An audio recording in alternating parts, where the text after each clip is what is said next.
guys, welcome. So we're here at ZEP Kuala Lumpur, which is Lalaport, somewhere within Lalaport, to view the EQS launch. And the thing is, they said EQS launch, but they only, as far as I know before this, they only wanted to launch the EQS, which is right behind me over here. This is the EQS 450 Plus. You get the big battery and the single rear motors with the most range in the entire range of EQSs. But they also have, can you pan over there? EQC, and pan over there?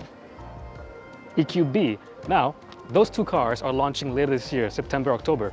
But this is launched right now for 699,000 ringgit.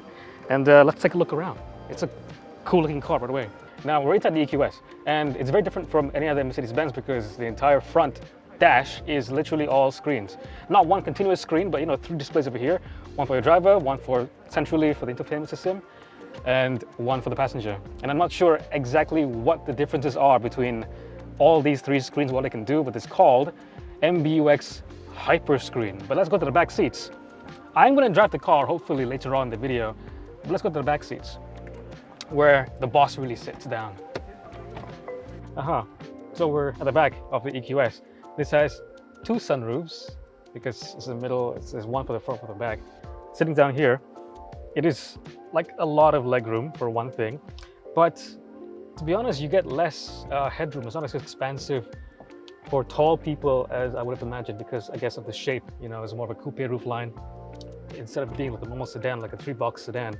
Sitting inside over here, this is not as super luxurious, super plush as the S-Class. The S-Class has a certain kind of like, rear secret boardroom, luxurious boardroom feel to it. This has more of like E-Class feel than what I would expect for the EQS.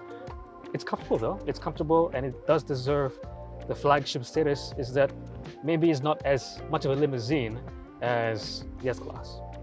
So guys, we've just shown you the launch of the EQS 450 Plus, and here are the cars lined up. We're gonna test drive one of them and give you our 15-minute impressions because they were quite strict about, hey, take the car and it's fine, but only take it out for 15 minutes and be back in roughly 15 or 20 minutes. Let's get inside this car and I'll show you what the impressions are or what life is like if you are an EQS owner. What's on the car? Sorry, the starter at the center. Oh, center. Stop also center. Okay. This is the handbrake key. Okay. The gear is here. Over here. Okay, thank you. I am the first in line to drive the EQS, at least for the media. Yay! And so we are, EQS. Guys, I can't really give you a full rundown about like a full review treatment. I know some people actually like, when they have this, they get 15 minutes with the car and they publish it on YouTube as a review. I'm not gonna do that because it's not a review. It is not a review. This is me driving the car for 15 minutes and being understandably very impressed by Mercedes-Benz. This is their flagship car. How could I not be impressed? This car is engineered, designed to be as impressive as possible. And it is. There's no timer though, you know what? They gave us this car with no timer. They just gave a vague idea, hey, just be back in around 15 minutes. Around 15 minutes. 15. And this is Malaysia, so that means 45 minutes. So, with the EQS, okay, you get a very cohesive design. First of all, it's a very pebble shaped on the exterior, right? Like an egg. There's very few hard edges. There's no like character lines that is trying to make a statement. It is just a rolling luxury pebble. And that applies to the interior as well. Everything over here is flowing. You have this huge, like massive screen layer over here. They call it the hyper screen. So the MBUX hyper screen is made up of a screen ahead of me, a screen like a more, well, it's not really a portrait, it's very, very large, for the center infotainment, and also the passenger side gets a screen. And also because you're driving a super luxury EV, you are being driven in a super luxury EV, also screens at the back for each rear passenger. So this has a single electric motor, okay, at the rear axle, pumping out, or not pumping out, more like zipping out, 333 PS, and I think 568 Newton meters of torque. Range, this is claimed to go 600 and, forgive me if I'm wrong about this, but I think on a full charge, like around close to 700 kilometers, 685, something like that. Something big like that. Something to the point that you will not care about range if you have 100% battery. You can just go on a road trip and it'll be days until you need to charge. You get all that range because this is the 450 plus. In the EQS range, you get the 450, and below that, the 350. And there's two basic tiers for battery, okay? You have the 100 and you have the 90 kilowatt hour battery, which is what you get in the 350 and the 450. But the 450 plus is essentially the same as the 450 with the rear motor only. But you get the biggest battery they have, which is 120 kilowatt hours. But usably, you only have access to 107.8 kilowatt hours, which is still a lot.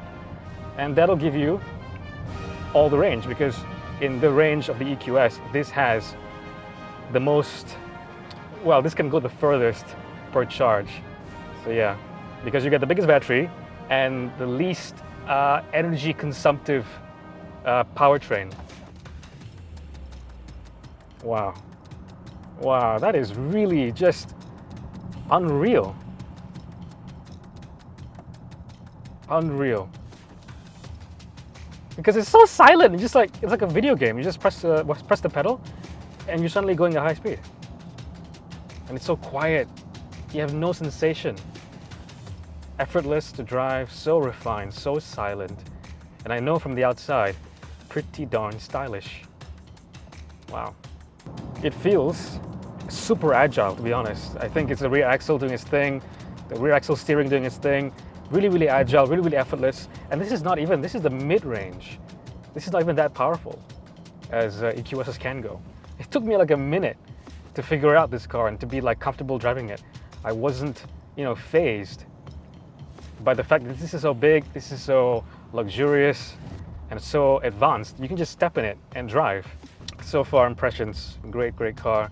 I'm not completely sold on this hyper screen thing because in Malaysia you get a lot of sunlight, and the way, unless literally the entire dashboard was just pixels, you can see the border between the screen itself. No matter how many OLED pixels they put into this, you can always tell a little bit where the screen ends, and it doesn't look that great because it's all bezel.